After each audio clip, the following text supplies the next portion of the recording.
अभंग देवमान्य संत संतमान्य संत जगमान्य संत ज्यांनी तुम्हाला जर जीवनाचा उद्धार केला, नवे नवे त्या भगवंताची भक्ती कशी करावी हे ज्यांनी शिकवलं, किंबहुना त्यांच्या आयुष्यामध्ये त्यांनी प्रपंच कमी पण परमार्थाला जास्त महत्व दिलं.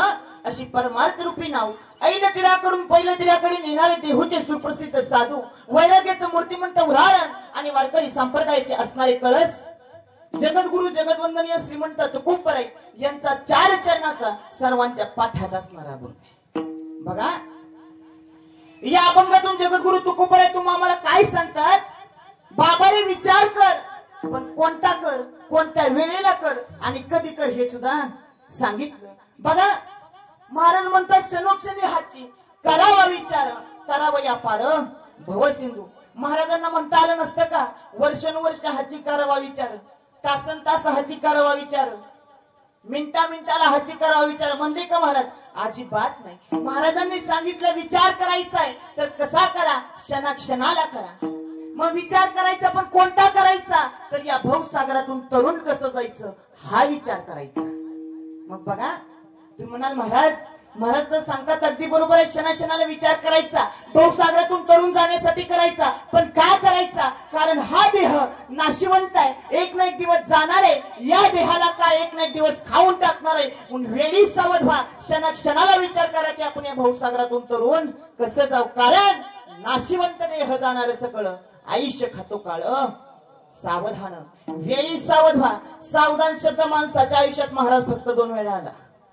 एक काका आपल्याला सांगतात लग्नामध्ये सावधानच राहायचं, कारण ह्या प्रपंचामध्ये परत सुख मात्र अजिबात नाही, म्हणून सावधानता बाळगायची. परंतु तुकोबराय सांगतात देह नाशिवंत आहे म्हणून साठी सावध व्हा. या भवसागरातून तरुण जाण्याचा विचार करा. मग महाराज आम्ही करायचं तरी काय? या भवसागरातून तरुण जाण्यासाठी, आमचं जीवन सार्थकी लावण्यासाठी आम्ही करायचं तरी काय? तुकोबराय सांगतात संतांच्या संगतीत या गड्या, त्या भगवंताचं नामस्मरण करा, निश्चित तुमचं आमचं कल्याण झाल्याशिवाय राहणार नाही. पण आपल्यातली लोक या उलट करतात. लोक काय म्हणतात? परमार्था उघडे, पण परमार्थासारखं मोक्षरूपी साधन या जगात दुसरं कुठलं नाही महाराज. लोक म्हणतात आम्हाला प्रपंच करायचा आहे, पण गड्या हो प्रपंच होत असतो आणि करावा लागतो तो परमार्थ आहे. म्हणून साठी अभंग त्या 3ऱ्या चरणात तुकोबराय सांगतात संत समागमी धरावी आवडी आणि करावी तातडी परमार्थाची. परमार्थाची तातडी करा, त्या भगवंताचं नामस्मरण करा, निश्चित तुमचं आमचं कल्याण झाल्याशिवाय राहणार नाही. कारण हे महाराज तुम्हाला जीवन जर जगायचं असेल तर हे कलियुग आहे. या कलियुगामध्ये तुम्ही खरं 10 वेळा ओरडून सांगा, लोक विश्वास ठेवणार नाहीत. पण खोटं तुम्ही एकदा सांगा, लगेच विश्वास ठेवणार. कारण हे कलियुग आहे. म्हणून साठी संतांच्या संगतीत या, परमार्थाची तातडी करा. म्हणून तुकोबराय अभंगाच्या शेवटच्या चरणामध्ये सांगतात बाबा रे डोळ्यामध्ये धूर घालून तुम्ही बसू नका, कारण देह नाशिवंत आहे. वेळी सावध व्हा. तुका म्हणे लोकीच्या व्यवहारे आणि नका डोळे धुरे भरून राहू. नाशिवंत देह जाणार सकळ आयुष्य खातो काळ. सावधान, म्हणून साठी वेळी सावध व्हा. आपल्या जीवनाचं कल्याण करून घ्या, आपला जीव सार्थकी लावा, निश्चित तुमचं आमचं कल्याण झाल्याशिवाय राहणार नाही. अभंगाचा सरळ भावार्थ विठ्ठल.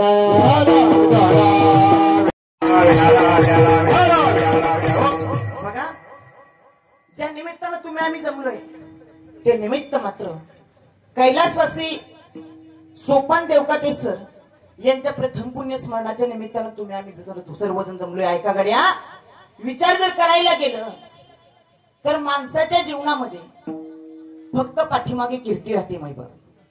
बघा आज वर्षापूर्वी आज या दारामध्ये सर्वजण तुम्ही आम्ही जण उभे होतो. आज सर्व काही असल्याची प्रचिती आहे, पण सर मात्र आपल्यामध्ये नाही. या गोष्टीचं मोठं दुःख आहे. पण बघा जो जीव जन्माला आला त्याला एक ना एक दिवस जावं लागणार आहे. तिथं असं कोणी म्हणून चालत नाही माझा भाऊ आहे, माझा बाप आहे, अजिबात म्हणून चालत नाही माई बाप. कारण कुठेही माणसाचं चालतं, पण काळाच्या तडाख्यासमोर कुणाचंही चालत नाही.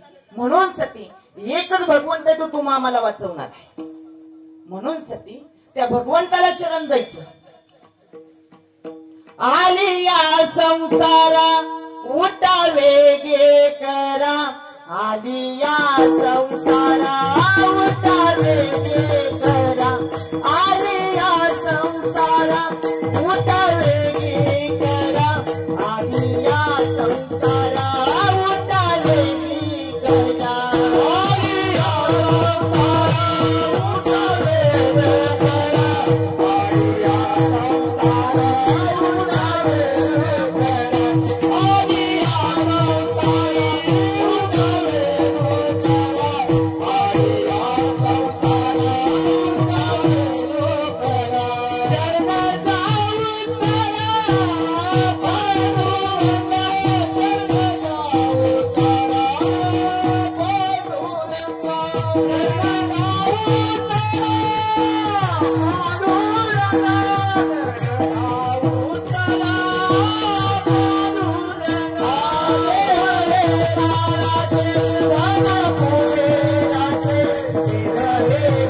उधारा पांडुरंगा, देह हे काळाचे धन कुबेराचे, हे मनुष्याचे काय आहे. बघा, या संसारामधून शरण जर कुणाला जायचं असेल तर त्या एकमेव पांडुरंगाला जावा, कारण हा देह आपला अजिबात नाही. मग गर्व कशाचा करता. माणूस जन्माला येताना काय घेऊन आलाय का? आलाय का मावशी? अजिबात नाही. आणि जाताना काय घेऊन जाणार आहे का? अजिबात नाही. बरं, किती जरी धनदौलत आली तरी माणसाला कमीच आहे गड्या. किती जरी सोनं आलं तरी माणसाला कमीच आहे. किती जरी आलं तरी पुरतं का? अजिबात नाही. येताना मोकळ्या हाताने आला आणि जाताना मोकळ्या हातानेच जाणार. अहो, तुम्ही गळ्यामध्ये सोनं घालताय त्याला तरी किंमत आहे का? आहे का किंमत? नाही का? मग जाताना द्या माझ्याजवळ. बघा, किंमत आहे. पण ज्याप्रमाणे आपण सोन्या नाण्याची किंमत करतो त्याप्रमाणे माणसाची करा गड्या. कारण जीवन कशाला म्हणायचं सांगतो ऐका. जोपर्यंत माणूस आहे तोपर्यंत माणसाची किंमत करा. एकदा का माणूस आयुष्यामधून निघून गेला, कितीही तळमळ केली तरी त्याचा उपयोग नाही गड्या. म्हणून साठी वेळी सावध व्हा. त्या भगवंताचं नामस्मरण करा. तोच एक दानशूर दाता आहे तुमच्या आमच्या संकट काळाला उभा राहणारा. अहो, गर्व कशाचा करता? काय येत नाही माणसाच्या बरोबर. कधी जर तुम्ही पंढरपूरला गेला, चंद्रभागेमध्ये स्नान केलं, पांडुरंगाच्या दर्शनाला या. नामदेव पायी जवळ तुम्ही आला, तिथं चोखोबरायाच्या अभंगाचा एक बोर्ड लावलाय बघा. काय म्हणतात चोखोबराय? जन्मला देह, पोशिला सुखाचा, काय भरवसा याचा आहे. एकलेची यावे एकलेची जावे, ह्याचे अनुभवावे आपण. मग कशाचा गर्व करायचा? येताना एकटा आलोय, जाताना एकटं जाणार आहे, तरी पण माणसाच्या आयुष्यामध्ये माझ्या नावावर 10 एकर आहे, माझ्या नावावर 20 एकर आहे. माझी 10 एकरातली मका काढायला आली, माझ्या रानातलं एवढं एवढं काम आहे. अहो, एखाद्याच्या ऊसाला तोड आली तर आपण त्याच्या रानामध्ये पाणी सोडतो लगे. का? तर त्याचं ऊसाचं वन बाहेर निघून म्हणून. कशाचा गर्व करता? नुसता माणसाला गर्व कशाचा? माझ्या नावावर 50 एकराचा सातबार आहे. देव म्हणतो सातबारा सगळा माझ्या नावावर आहे, तुला फक्त 70-80 वर्षाच्या करारानं पाठवलं. कशाचा गर्व करता? म्हणून सती बाबा रे, वेळी सावध व्हा. क्षणाक्षणाला विचार करा, भवसागरातून तरुण कसं जायचं. काही बरोबर येणार नाही माणसाच्या. तुम्ही 4 माणसांना गोड बोलला, तुम्ही गेल्यानंतर त्या व्यक्तीच्या डोळ्यात पाणी आलं पाहिजे. माणसाची मूर्ती जाते पण कीर्ती पाठीमागे राहते. मरावे तरी कीर्ती रूपे ओढावे. म्हणून सती मैबाप आपली कीर्ती पाठीमागे राहते. म्हणून जीवन सुंदर पद्धतीने जगा. विठाला विठाला विठाला. बघा, म्हणून सती देह जाणार आहे, त्याला काळोबा खाऊन टाकणार आहे. म्हणून गर्व कशाचाच करायचा नाही. देह जाईल, देह जाईल, देह जाईल, देह जाईल, देह जाईल, देह जाईल, देह जाईल,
त्यासी काळोबा खाईल, त्यासी काळोबा खाईल,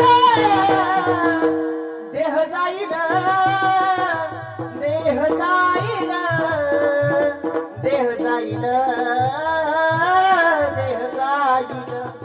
बघा देह जाणार आहे, काळोबा त्या देहाला खाऊन टाकणार आहे. गर्व अजिबात करायचं नाही. पण जीवन जगताना करायचं तरी काय? जी आपली जीवा भावाची माणसं आहेत ना महाराज, त्या माणसांना गोड बोलायचं. 4 दिवस आपले आनंदात कसे जातील हे पाहायचं. अहो विचार जर केला ना, एक जरी दिवस तुमचा न हसता गेला ना, तुमचा दिवस फुकट गेला बघा. हसून जीवन जगायचं. रोज असं रडत बसायचं नाही, दुःखी होऊन बसायचं नाही. हसून जीवन जगायचं. ज्या दिवशी हसलं नाही तो दिवस फुकट जातो महाराज. म्हणून साठी गर्व अजिबात कशाचा करायचा नाही. अहो त्या भगवंतानं तुम्हाला एवढा मोठा नरदेह दिला कशासाठी? त्याचं भजन करण्यासाठी. एवढं सुंदर आयुष्य दिलं. गायला भजन करता येतं का? नाही करता येत. पण माणूस असा एकमेव प्राणी, त्याला टाळी वाजून भजन सुद्धा करता येतं. पण माणसाची जात ही कधीच करत नाही महाराज. हा चांगल्या कामात ह्यारवी जाणार जात. म्हणून साठी सांगण्याचं तात्पर्य काय गड्या? त्या भगवंतानं तुम्हाला नरदेह दिला त्याचं भजन करण्यासाठी. त्याचा चांगल्या पद्धतीने वापर करा आणि तुमचं मरण येण्या अगोदर सावध राहा. मरणा आधी सावध व्हावे, मरणा आधी सावध व्हावे,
मरणा आधी सावध व्हावे, मरणा आधी सावध व्हावे. आधी सावध व्हावे, कीर्ती करोनी मरावे, कीर्ती करोनी मरावे, कीर्ती करोनी मरावे, जन्म घालून येवाया, जन्म घालून येवाया, जन्म घालून येवाया, जन्म घालून येवाया.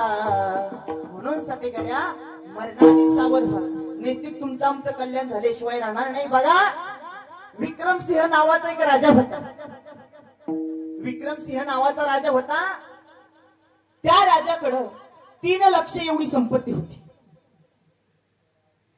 पण राजाने विचार काय केला, जोपर्यंत आपण राज्याचा कारभार पाहायचा, संसाराकडे लक्ष द्यायचं, जनतेचं बघायचं आणि 40-50 वर्ष परत परमार्थ करायचा. अशी लई लोक आहेत बरं का महाराज. जोपर्यंत तरुण आहेत का नाही तोपर्यंत प्रपंचाकडे लक्ष देणार आणि एकदा का म्हातारं झालं की मग परत इकडे यायचं. पण जोपर्यंत तरुण आहे ना तोपर्यंत परमार्थामध्ये किंमत आहे. तर ना भाग्यवंत नटे हरी कीर्तनात. जोपर्यंत तरुण आहे तोपर्यंत परमार्थात किंमत आहे. बघा त्याप्रमाणे त्या विक्रमसिंह राजानं काय केलं, त्याची 40-50 वर्ष आयुष्याची पूर्ण झाली आणि आता म्हणाला आपण परमार्थाकडे जाऊया, बघूया कसा असतो परमार्थ. त्या विक्रमसिंह राजाला वाटलं, पण विक्रमसिंह राजाचा काय जवळ आला होता माहिती.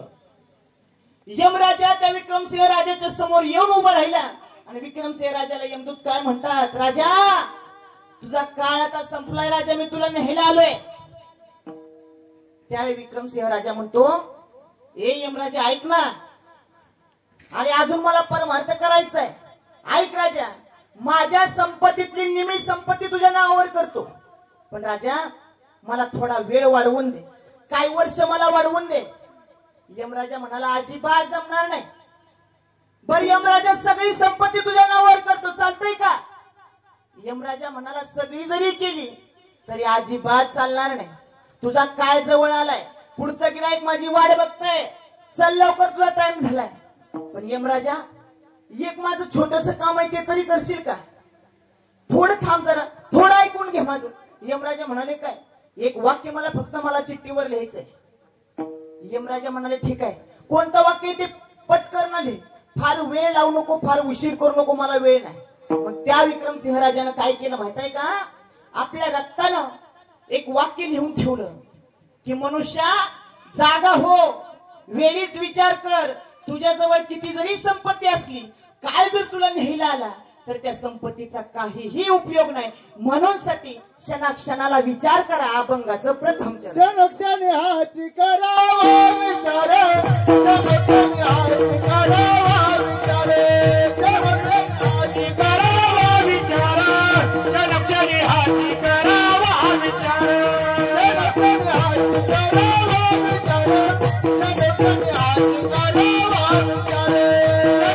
करावा विचार, क्षण हाची करावा विचार, क्षण हाची करावा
क्षणोक्षणी हाची करावा विचार, करावया पार भवसिंधू, नाशिवंत देह जाणार सकळ, आयुष्य खातो काळ सावधान. म्हणून साठी आपलं कर्म चांगलं करा गड्या, तुमचं कर्म तुम्हाला वाचवतं महाराज. म्हणून साठी कर्म जीवन जगताना माणसानं चांगलं करावं. कर्म जर चांगलं केलं तर त्याचं फळही चांगलंच मिळतं. आणि कर्म कुणाला चुकत नाही, तुम्हाला चुकत नाही, मला चुकत नाही, देवाला चुकत नाही, देवाच्या हा हे तर देवाच्या बापापर्यंत गेले बघा. पण अगदी खरंय, देवाच्या बापाला सुद्धा कर्म चुकलं नाही महाराज. दशरथ राजाला राम राम करून मारावं लागलं. शाप होता श्रावण बाळाच्या आईवडिलांचा, तुझा मृत्यू सुद्धा पुत्रवियोगानेच होईल. बघा आपण जे करतोय हे श्राद्ध कर्मच आहे. माझं सांगण्याचं तात्पर्य आहे का, आज आपण जमलोय तर या श्राद्धाच्या निमित्तानं जमलोय. का करायचं श्राद्ध, कशासाठी करायचं श्राद्ध, केलं तर काय होईल आणि नाही केलं तर काय होईल हे आपल्याला पाहिजे. आणि श्राद्ध करावंच लागतं का आणि कशासाठी करायचं. बघा ज्यावेळी आपल्या घरामधून एखादा आत्मा निघून जातो, एखादी व्यक्ती आपल्या घरामधून निघून जाते, त्या व्यक्तीला आपण स्मशानभूमीमध्ये घेऊन जातो मायबा. घेऊन गेल्यानंतर त्या व्यक्तीचं त्या ठिकाणी जलार्पण केलं जातं. जलार्पण केल्यानंतर 3 दिवस तो आत्मा त्या स्मशानभूमीमध्ये असतो. तिसऱ्या दिवशी आपल्याकडे भारतीय संस्कृतीप्रमाणे सावण्याचा विधी असतो. मग सावण्याच्या विधीला सर्वजण स्मशानभूमीमध्ये जातात. गेल्यानंतर एक पांढरं कापड घेतलं जातं, एक मातीचं मडकं घेतलं जातं. ते पांढरं कापड खाली अंतरलं जातं, त्यावरती मडकं ठेवलं जातं आणि गेलेल्या व्यक्तीच्या अस्थी त्या मडक्यामध्ये टाकल्या जातात. त्यानंतर त्या मशानभूमीमध्ये तिसऱ्या दिवशी एक दगड मानून त्या दगडाची पूजा केली जाते. त्या व्यक्तीच्या आवडीचे सर्व पदार्थ ठेवले जातात. आपल्याकडे अजून ही पद्धत आहे कावळ्याने घास शिवण्याची. कावळा येतो त्या ठिकाणी घास शिवतो. आपल्यातली माणसं सहज म्हणून जातात, त्याच्या मनाचं समाधान झालं होतं. पण घास जर नाही शिवला तर आपल्यातली लोक म्हणतात त्याची काहीतरी समसम मागं राहिली होती. तिसऱ्याच्या दिवशी त्या सर्व अस्थी एका पांढऱ्या कापडामध्ये बांधल्या जातात, आपल्या घरी आणल्या जातात. घरी आणल्यानंतर आपल्या घराच्या शेजारी एखादं झाड असेल, त्या झाडावरती त्या अस्थी बांधल्या जातात. 10 दिवस तो आत्मा आपल्या घराच्या भोवती आपल्या घरामध्ये असतो. आपल्याला काय गोष्टी मागत असतो, बोलत असतो, पण तो आत्मा आपल्याला दिसत नाही, कारण तो आत्मा अदृश्य स्वरूपामध्ये असतो. लोक असं म्हणतात की मेल्यानंतर जीवाला सुख आहे, मेलं म्हणजे बरं होईल, पण असं अजिबात नाही बरं का. मेल्यानंतर या जीवाला दुःख आहे. बघा, 10 दिवस तो आत्मा आपल्या घराच्या शेजारी जे झाड आहे त्या झाडावर त्या आत्म्याच्या अस्थी बांधलेल्या असतात. दशक्रियाविधीला 10व्याच्या दिवशी आपण धावा नरसिंहपूर किंवा पंढरपूर या तीर्थक्षेत्राच्या ठिकाणी घेऊन जातो. गेल्यानंतर त्या आत्म्याच्या अस्थी त्या ठिकाणी विसर्जित केल्या जातात. केल्यानंतर त्या ठिकाणी पिंडदान करावं लागतं. पिंडदान करण्यासाठी आळणी भात असतो महिबा. त्या आळणी भाताची पिंड तयार केली जातात. गेलेल्या व्यक्तीचा फोटो त्या ठिकाणी मांडला जातो. काका विधिवत पूजा करतात. त्यानंतर 10व्याच्या दिवशी सुद्धा असं शास्त्र आहे की कावळा येऊन पिंडाचा घास शिवतो. तिसऱ्याला जरी नाही शिवला तरी 10व्याला शिवतो. घरातल्या व्यक्तींची समाधान होते महिबा. बघा, दशक्रिया विधी झाला, आत्म्याच्या अस्थी विसर्जित केल्या. दशक्रिया विधी झाल्यानंतर आपण आपल्या घरी येतो. घरी आल्यानंतर शास्त्र असं आहे, बाईचा 12वा आणि पुरुषाचा 13वा. बाईचा 12वा आणि पुरुषाचा 13वा. 13व्याच्या दिवशी गोडाचे सर्व पदार्थ केले जातात आणि त्या गोडाचे पदार्थ केले जातात. सर्व आपले पाहुणे मंडळी असतील त्यांना जेवायला घातलं जातं. 13वा झाल्यानंतर हा आत्मा वरच्या दिशेने प्रवास करत असतो. पण प्रवास करत असताना या आत्म्याला एक नदी आडवी येत असते महिबा. अनेक अडचणीमधून या आत्म्याला जावं लागतं. ती नदी काही पाण्यानं भरलेली नसते. मलमूत्र घाण, त्या घाण नदीमधून त्या आत्म्याला जावं लागतं आणि जात असताना या आत्म्याला महिनाभर चालावं लागतं. आणि चालत असताना चालता चालता फक्त या आत्म्याला 1 दिवशीचा मुक्काम असतो. तो मुक्काम जर कोणता असेल तर आपण जे मासिक घालतो तो मुक्काम. एक वेळचं जेवण, ते जेवण कुठलं, ज्या व्यक्तीला आपण मासिक म्हणून जेवायला घालतो ती व्यक्ती जे जेवण करते ते अन्न ते आत्म्यापर्यंत पोहोचते. असे एकूण 12 मुक्काम त्या आत्म्याला असतात आणि 12वा मुक्काम म्हणजे आजचं श्राद्ध. तो आत्मा आज भगवान परमात्म्याच्या दारामध्ये उभा आहे. त्याच्या पाप पुण्याचं मोजमाप चालू आहे. पाप पुण्याचं मोजमाप चालू असताना महिबा आपण जे भजन कीर्तन करतो, जे भगवंताचं गुणगान गातो, याच्या माध्यमातून कितीतरी पटीचं पुण्य त्या आत्म्यापर्यंत पोहोचतं. म्हणून साठी श्राद्धाला कीर्तन केलं जातं. आता तरी पुढे हाची उपदेश नका करू नाश आयुष्याचा, नका करू नाश आयुष्याचा, नका करू नाश आयुष्याचा, नका करू नाश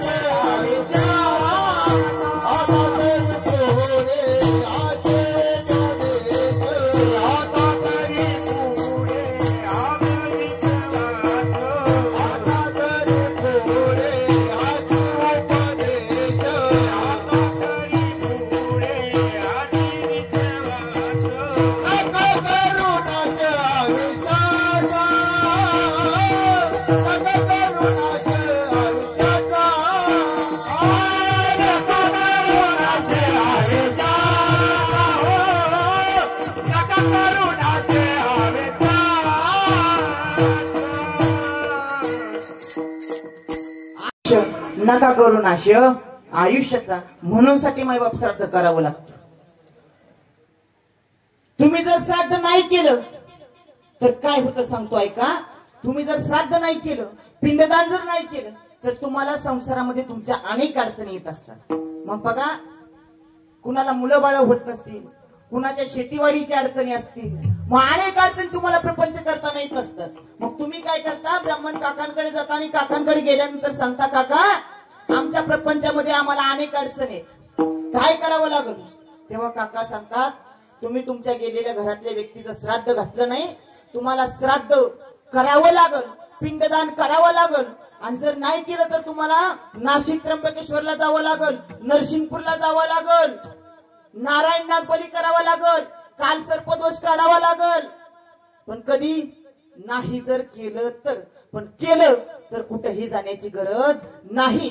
माय बाप केवळ काशीतेने न जावे तीर्थासी, म्हणून सती श्राद्ध कर्म हे करावंच लागतं. तुकोबराय सांगतात, पिंड पदावरी तिला आपुले करी, माझी झाले दयावर्धन, फिटले पितरांचे ऋण. म्हणून साठी जे कर्म आहे ते तुम्हा आम्हाला करावंच लागतं. विठ्ठला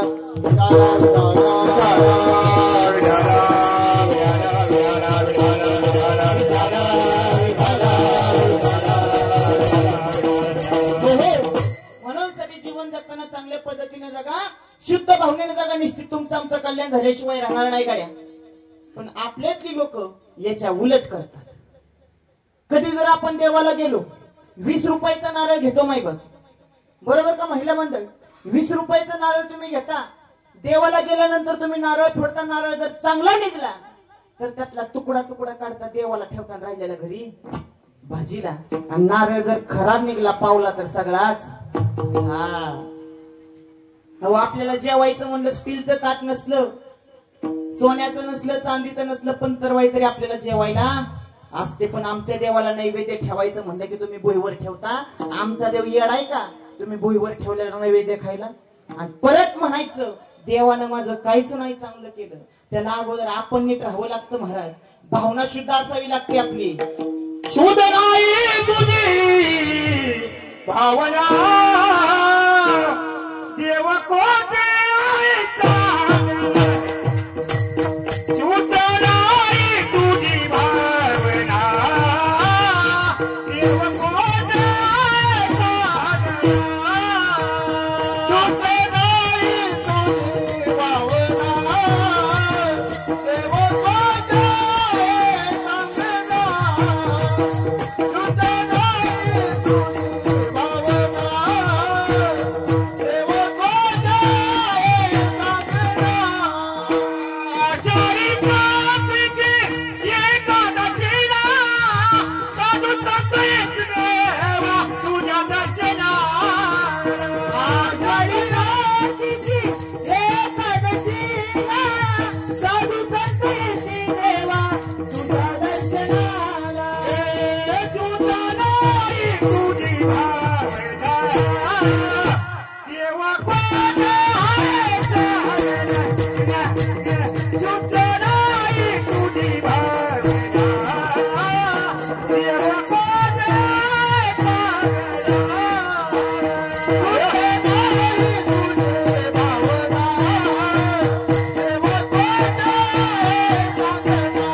तेच केलं तू कोबराई. भावना शुद्ध ठेवली, अंतकरण स्वच्छ ठेवलं आणि त्या भगवंताची प्राप्ती केली गड्या. रात्रंदिवस त्या भगवंताचं नामस्मरण चालू होत.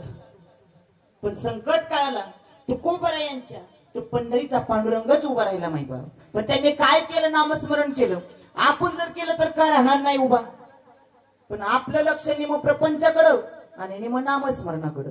कधी देवा पुढे बसा, आपण त्याचं भगवंताचं नामस्मरण करायला चालू करा. सकाळचं आंघोळ केली, देवा पुढे आला, देवपूजा केली, आरती जरी करत असला तुम्ही तरी पोराला म्हणणार ए वासरू सोड, गै पानव, देवपूजा झालीच माझी बघ. लगेच धार काढून घेऊ दोघं दोघीकडं. हे आपल्यातली माणसं म्हणजे निम लक्ष प्रपंचाकडे आणि निम देवाकडं. जर तुम्ही देवाच्या समोर बसला तर त्या देवाशी एक रूप व्हा. निश्चित तुमचं आमचं कल्याण झाल्याशिवाय राहणार नाही गड्या. म्हणून सगळी तोच एक दानशूरदात आहे. तुम्हा आम्हाला वाचवणार आहे, तुमचं आमचं कल्याण करणार आहे. तुकोबरायने तुम्हा आम्हासाठी आज एवढी मोठी शिदोरी माईबाप तयार करून ठेवली. पाहायला गेलं ज्यावेळी माथ्यातले विचार संपतात त्यावेळी गाथ्यातल्या विचारांची सुरुवात होती. तुकोबरायांचं प्रत्येक वाक्य हे सुविचाराच्या दर्जाचं आहे. तुकोबरायांचा प्रत्येक अभंग मानवाचं आयुष्य बदलणार आहे. फक्त तुम्ही आम्ही त्याचा उपयोग करून घेतला पाहिजे. आपलं जीवन सार्थकी केलं पाहिजे. निश्चित तुमचं आमचं कल्याण झाल्याशिवाय राहणार नाही. पण त्याच तुकोबरायांना जीवन जगताना लोकांनी सुख नाही लागून दिलं माईबाप. बघा तुकोबरायांच्या काळामध्ये दगडाप्रमाणे होती पण माणसं लबाड होती. तुकोबरायांचा गाथा इंद्रायणीमध्ये माणसांनी बुडवलं का दगडांनी? हो कुणी बुडवला? माणसांनी. पण तारला इंद्रायणीतल्या दगडांनी. माऊलींना जड भिंत चालवायला सांगितली कुणी? माणसांनी. माऊलींनी भिंतीला उपदेश केला आणि जड भिंत चालू लागले माईबाप. एवढंच नाही, तुकोबराया वैकुंठावरून ज्यावेळी तिसऱ्या वेळेस माघारी आले ना, कुणासाठी आले? आपल्या मुलीसाठी आले. पण आपले बाबा आले म्हणून तुकोबरायांच्या मुलीने घरामध्ये खाण्यासाठी शेवळ्याचा भात केला. पण त्या शेवळ्याच्या भातामध्ये खाण्यासाठी दूध नव्हतं. काय करावं त्या भगीरथीनं? एक भांड घ्यावं, ज्याच्या दारात जावं, ज्याला दूध मागावं त्यानं दार लावून घ्यावं. पण कुणी दूध माझ्या ताईला दिलं नाही. निराश अंतकरण झालं भागीरथीचं. तुकोबरायांजवळ भागीरथी आली आणि तुकोबरायांना काय म्हणते? बाबा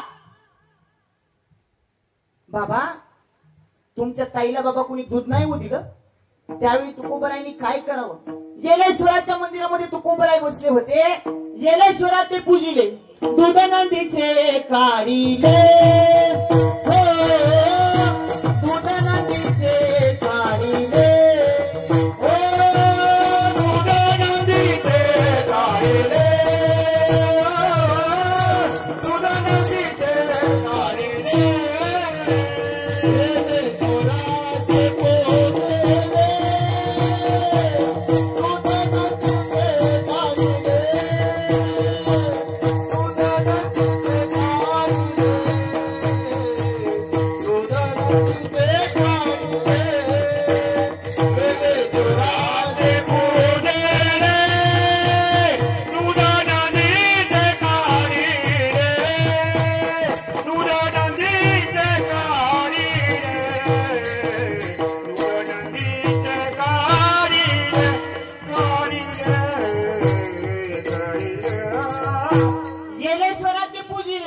दूध नंदीचे काढिले.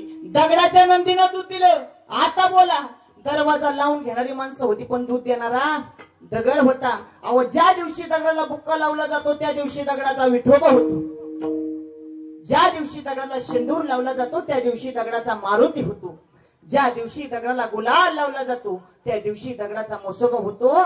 ज्या दिवशी दगडाला भंडारा लावला जातो त्या दिवशी दगडाचा खंडोबा होतो. पण माणसाला असा कुठला रंग लावावा लागेल म्हणजे त्याच्यातलं माणूस पण जागा होईल. अजूनही उत्तर नाही. कोण होती तुकोबराय? काय अस्तित्व होतं तुकोबरायांचं? दोन शब्दात सांगतोय का? उगाच झोपतो त्याला आराम म्हणतात. उगाच झोपतो त्याला आराम म्हणतात. वाम मार्गाने कमवतो त्याला हराम म्हणतात. हृदयातलं जाणतो त्याला आत्मा राम म्हणतात. मित्रासारखा वागतो त्याला सखा राम म्हणतात. रामाचं दास्यत्व करतात त्यांना रामदास म्हणतात. मेलेला परत कधी उठत नाही तेव्हा हे राम म्हणतात. आणि साक्षात पंढरीचा पांडुरंग सुद्धा ज्यांच्यावरती प्रसन्न होऊन आशीर्वाद देतो त्यांना संत तुकाराम महाराज म्हणतात. एवढं सामर्थ्य आमच्या तुकोबरायांचं आहे. पण त्या तुकोबरायांना लोकांनी जीवन जगताना सुख लागून दिलं नाही. माझं सांगण्याचं तात्पर्य काय? कर्म कुणालाच चुकत नाही. प्रभू रामचंद्र देव असून त्यांना 14 वर्षाचा वनवास भोगावा लागला. बरोबर का? मग तुम्ही आम्ही तर माणसं आहे. म्हणून साठी सांगण्याचं तात्पर्य ऐकाकडे वेळी सावध व्हा. देह नाशिवंत आहे, जाणार आहे अभंगाच्या दुसऱ्याच्या.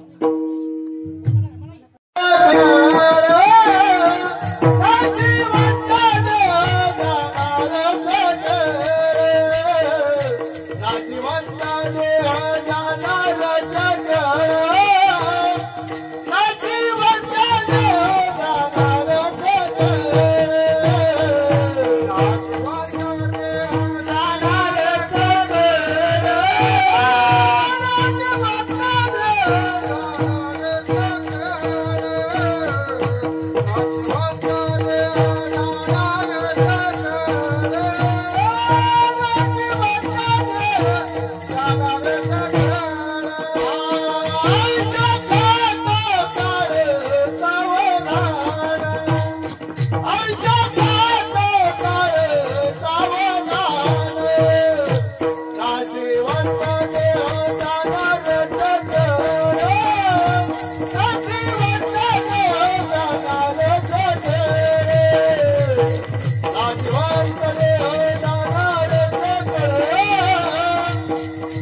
खातो काळ सावधान वेळी सावध व्हा.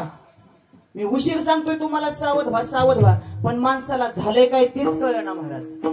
हा बघा, एक जणाला चावला विंचू,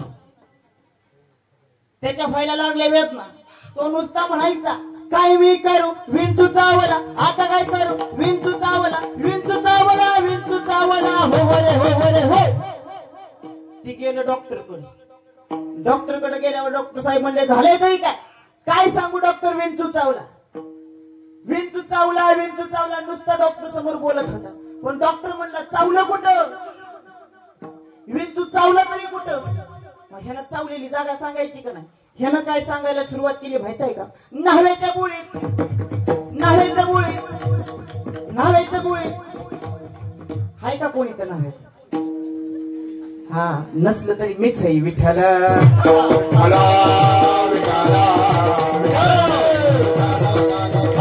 बघा, माणसाला झालंय काय विलाज कोणता करावा तेच कळलं झालंय.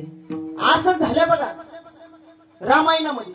रामायण तयार केलं कुणी, वाल्या कोळ्यानं. पण वाल्या कोळ्यानं रामायण तयार केलं, पण वाल्या कोळी कोण होता माहित आहे का, एक मोठा दरोडेखोर होता. शालिग्राम नावाचा एक दगड होता. तो दगड असायचा ब्राह्मण लोकांकडं. प्रत्येक ब्राह्मण लोकाला मारायचा.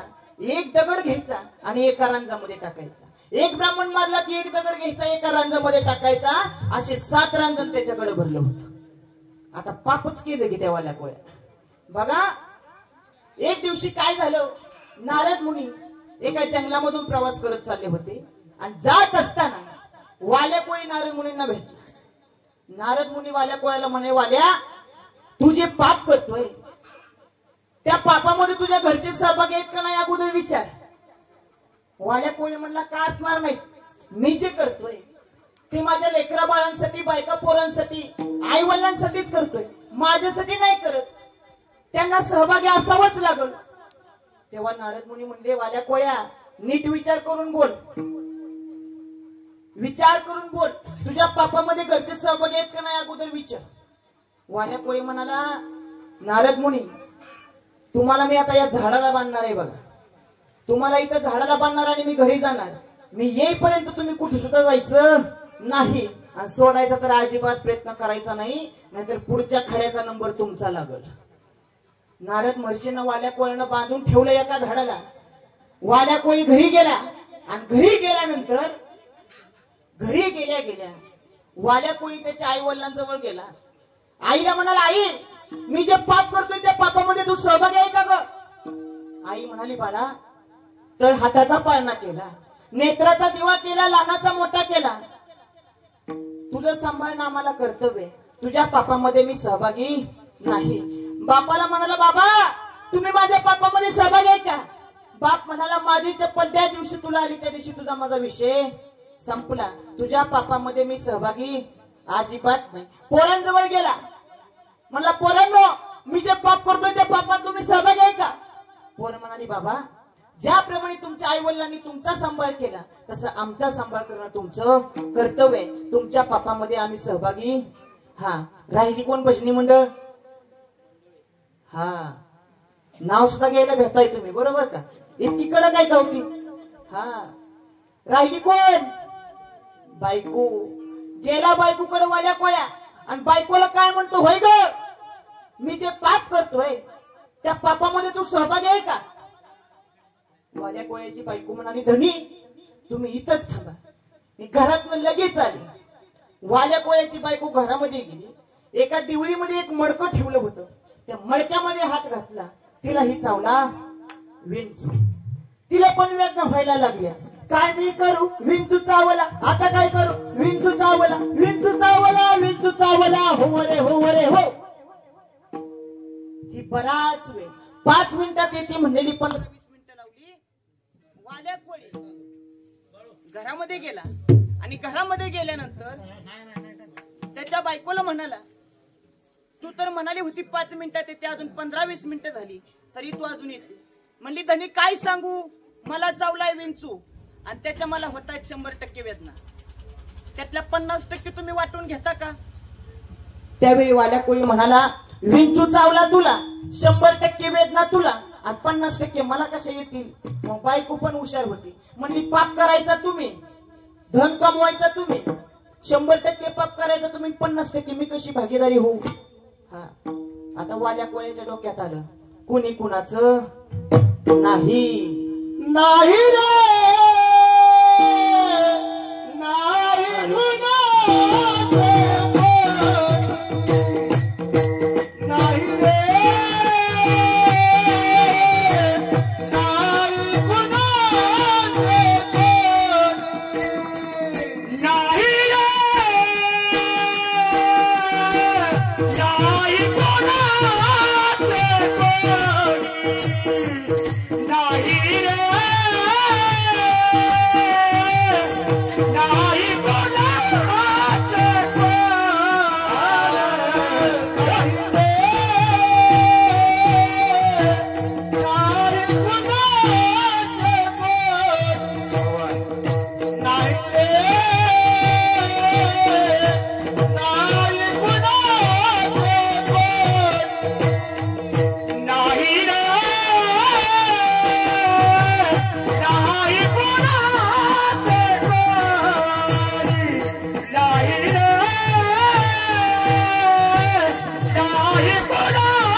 नाही कुणाचे नाही रे नाही कोणाचे नाही रे नाही कुणाची कोणी. म्हणून साठी गड्या तोच एक भगवंत आहे, तुमचं आमचं कल्याण करणार आहे, म्हणून त्याचं नामस्मरण करा. निश्चित तुमचं आमचं कल्याण झाल्याशिवाय राहणार नाही. पण खरंच सांगू का महाराज, माणूस मरायला जरी लागला तरी त्याचं लक्ष प्रपंचावरच आहे.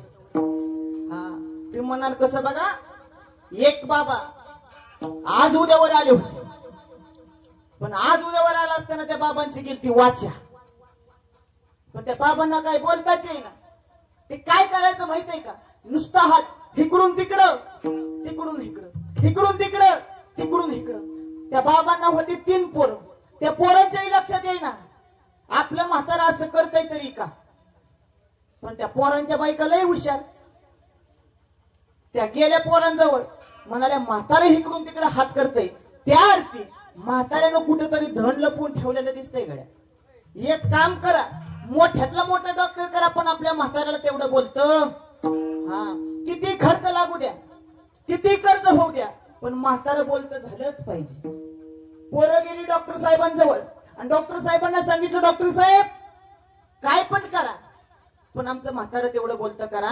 आमच्या म्हाताऱ्याची गेली वाचा. डॉक्टर साहेब म्हणाले तुमचं म्हातारं बोलल, पण 1 लाख रुपयाचं इंजेक्शन तुमच्या म्हाताऱ्याला करावं लागेल. ते पण म्हातारं फक्त 4-5 वाक्य बोलल, परत म्हातारं. हा मग बघा करायचं का नाही. आता ह्या पोरांजवळ पैसे नव्हते अजिबात, गावातल्या सावकाराकडे गेली 1 लाख रुपये व्याजानं काढलं. जसं 1 लाख रुपये दीक्षित महाराजांना असं डॉक्टरच्या टेबलवर ठेवलं. हा कुठं ठेवलं, टेबल लय वाईट मनात आला असेल तुमच्या. जसं 1 लाख रुपये आणला असं डॉक्टरच्या टेबलवर ठेवलं. डॉक्टरनं पण काय केलं, जसं इंजेक्शन घेतलं असं म्हाताऱ्याला, हा जसं इंजेक्शन घेतलं असं म्हाताऱ्याला दिलं. म्हाताऱ्यानं बोलायला सुरुवात केली, ऐका.